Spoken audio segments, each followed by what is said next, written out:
Hi guys, welcome back to my channel. My name is Amy, and if you're new here, I create food and fitness content on YouTube and Instagram. And today I'm going to go through how to start working out. So if you are completely new to the gym, you don't know where to begin, then this is the video for you. If you are already a gym goer and you just want some more tips and tricks, then still stick around because I feel like this video is going to be a good one for you too. So I'm going to talk about how I found myself in the gym, and I'm going to take you through a workout as well. So today I'm doing a posterior chain workout. I feel like this is a workout that is more targeted towards advanced or intermediate gym goers. However, I would say the movements are very much the same. So if you are new to the gym, I would suggest only working on one set of muscles per day. So this is usually in the form of push, pull, quads, and then glutes, which is how I used to train. But now that I feel I've become more intermediate in the gym, I've moved over to a posterior/anterior split, which is a lot different because you're training your muscles twice a week instead of once a week. So I'm training glutes twice a week, I'm training quads twice a week, and for me that just works out so much better. I can fit so many more exercises in, and I just really enjoyed that split. So if you are experienced in the gym, then I would definitely say, if you're watching my workout, give it a go, because I personally love this style of training and I feel like it should be shown more. But if you are a beginner, then this is going to show you some exercises that you can use to put into your split, which can be upper body and lower body. All you need to do is just separate the workouts into different categories. Posterior means back, triceps, glutes, hammies, and calves. So for example, obviously if you were going to split that into an upper and a lower body day, you would do the glutes, hamstrings, calves in one day, and then you would do the back, triceps in another day. I'm just currently getting ready for the gym. I did aim to go to the gym nice and early this morning, but you know what? Sometimes that just doesn't work out, and this morning I did not want to be getting up straight out of bed and going to the gym, which is totally okay. I feel like you just need to choose the right time when you feel ready to go to the gym. And as I've said on this channel before, I'm actually still doing a calorie deficit, and I always find that when I go after lunch is when I have the most energy.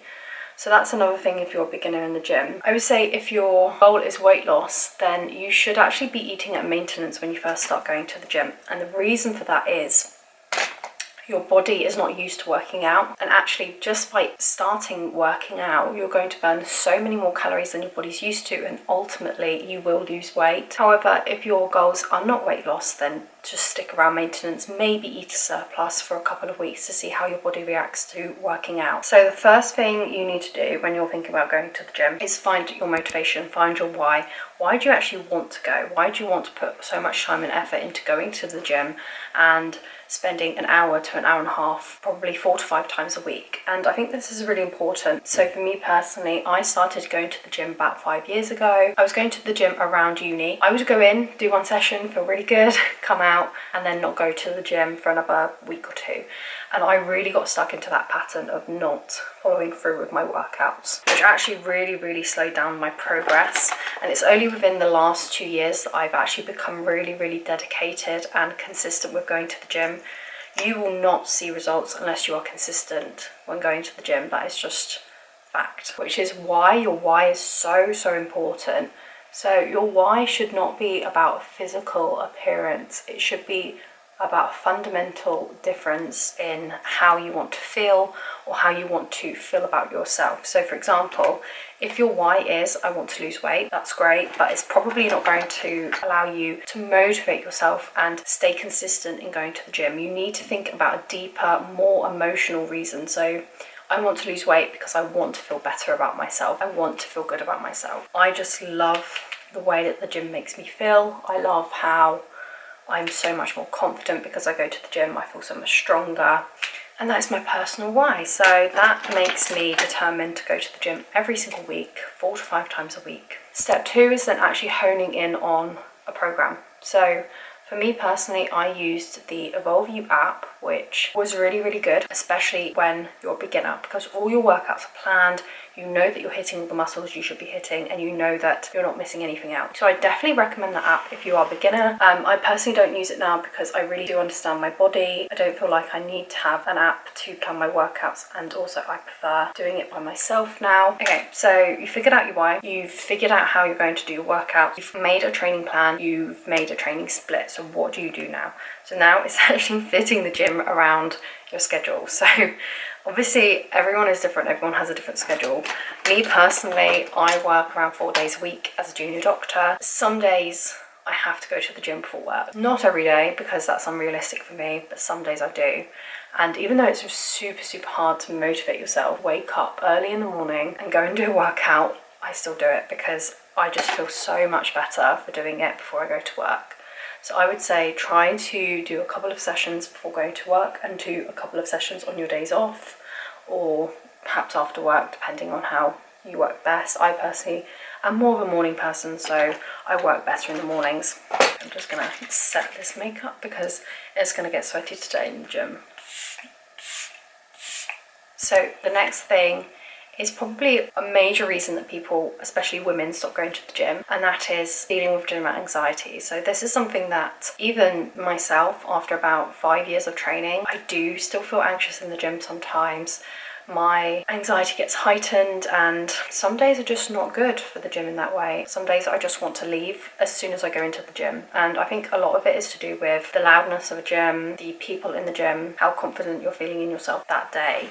I feel like this is just totally normal, especially when you're a beginner. You're going to feel quite anxious in a new environment, and you're going to feel all of these emotions. So I feel like you just need to acknowledge that. Me personally, I like to deal with it by putting on my favourite music and just listening to my music, and honestly just faking it. If I don't feel confident, I just go in and I fake it, and I think, I know what I'm doing, I'm fine. And I feel like that sounds so strange, like how do you fake something like that? But that is just my best way to deal with anxiety. I try to create my own space and think, this is my space, this is where I am, nobody is coming into my space. And by doing that, I feel like I do avoid anxiety, or I try to dampen it down a little bit. And you know what, if you're really not feeling it that day, you've managed to motivate yourself to go to the gym, and you're feeling so anxious you can't really train properly, then that's fine. Just go home. Like, not every day is going to be a good day in the gym. Not every workout is going to be your most perfect workout ever, and I feel like that's really important to realise that. So yeah, I feel like the gym is something that has really changed my life. I feel like it's so worth doing and being consistent in. You just need to make it a habit, and once you've made it a habit, I almost guarantee you won't go back to not going, because it's almost addictive, the feeling of finishing a workout. I'd say the last step in getting on track in the gym is definitely fueling yourself before your workout, making sure that you've had a really high carb meal, and then post-workout having a nice protein snack. So this is really important. If you go to the gym with depleted energy levels, your workout's just going to be rubbish. It's going to be awful. I definitely suggest having a really nutritious meal before going to the gym. Now that I'm all ready to go to the gym, I'm going to make some lunch. I'm going to show you through my workout and show you what I'm going to do.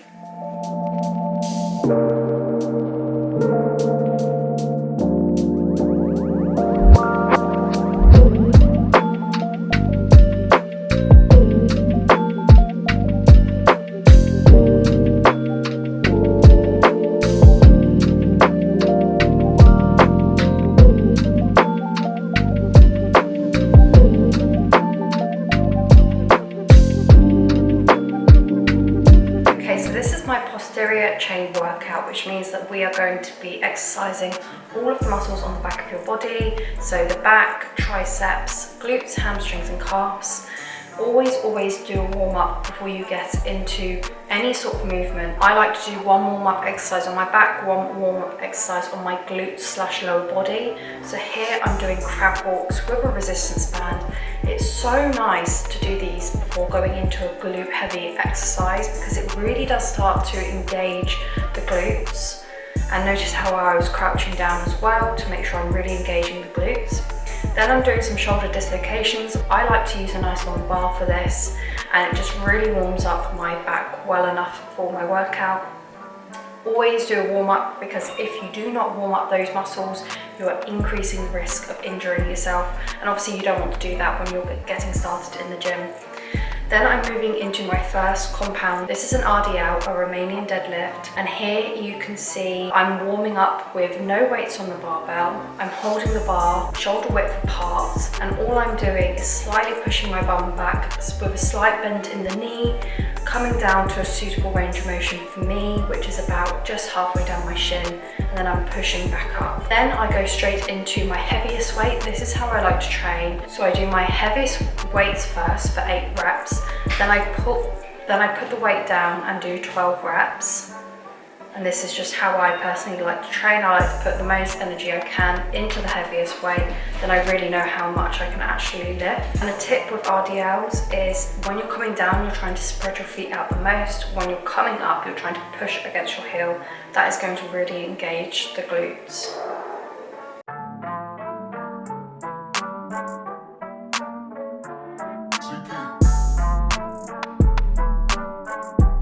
Moving on to another glute exercise. So this is a glute hyperextension, and I like to put the machine just under my pelvis bone. So feel your pelvis bones, and you want the pads just under them. Notice how when I pick the barbell up, I'm rounding my back. That means that I'm not engaging my back in this exercise, and I'm only isolating the glutes. All you're going to do is then squeeze the glutes, and this will naturally bring you up. I like to sit there for 1 second and slowly come back down and release the tension. And I just repeat this exercise. With my posterior workouts, I like to try to separate the glute and the back exercises so that I'm engaging or burning out the muscles the most. And then moving on to my back exercises, so this is a plate loaded row. I like to do these unilateral so that I can really engage each side of the back, and then I'm also avoiding any asymmetry. So it's the same sort of, so again with these movements, I like to make it nice and slow and controlled when we're releasing the tension, because evidence shows that the more tension the muscle's under, the more hypertrophy. Then moving on to a lat pull down. I like to try different extensions, and I tried this extension for this workout, but to be honest, I felt so much of this in my biceps that I probably will just go back to the normal bar. But essentially, you're trying to pull the elbows down towards the hips. That will help you engage your lats.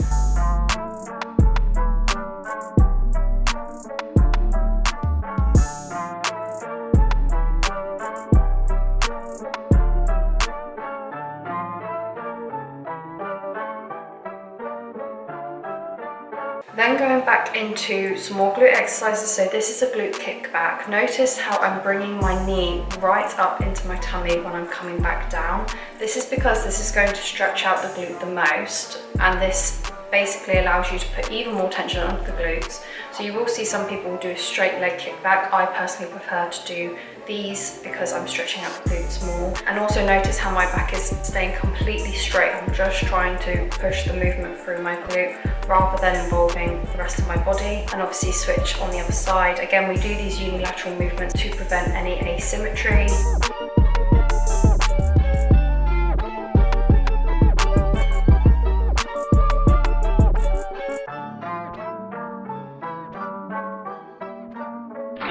Then this is a rope base pull, so this is going to help with the rear delts, which are the back of the shoulders, and you're trying to just bring your elbows back towards your back in a rowing motion. Again, notice how I'm doing slow reps and I'm releasing them slowly.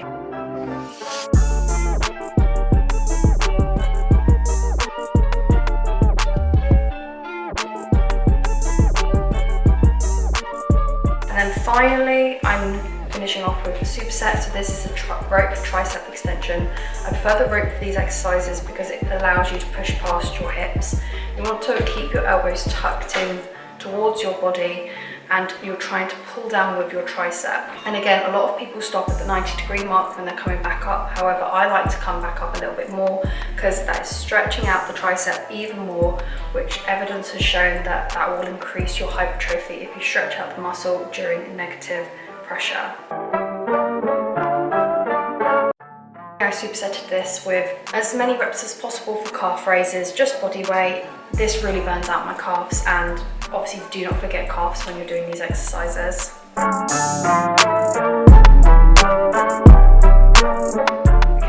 that's the end of the workout. I would definitely say if you are new, if you're a beginner, then really do stick to classic split of push-pull, quads and glutes, because I feel like it's going to be a lot for you to understand how an anterior-posterior workout works. And even myself, there's a couple of things that I still didn't know after so many years of training. So if you want to check out some of my week workouts videos, then I'll put some up there just so you can have a look at a more classic split, especially for a beginner. I would also say you definitely need to be doing straight sets, which is basically where you do the same number of reps and the same number of steps in every single set. And by doing this, you're just going to allow yourself to understand the form of the exercise, understand how to do it without pushing yourself too hard. I do that for at least a month before you try to go into any pyramid or reverse pyramid styles. I've also got another video that is a gym guide for beginners, which you can check out up here as well, just to give you some more advice if this video hasn't given you everything that you feel like you need. So yeah, those are my tips and tricks. I hope they've helped you out. I hope they've motivated you to go into the gym and get started. So I'm going to end the video here. Thank you so much for watching. If you've liked this video, then please like and subscribe down below. It means so much to me if you do. And I hope you all have wonderful weeks, and I'll see you next week.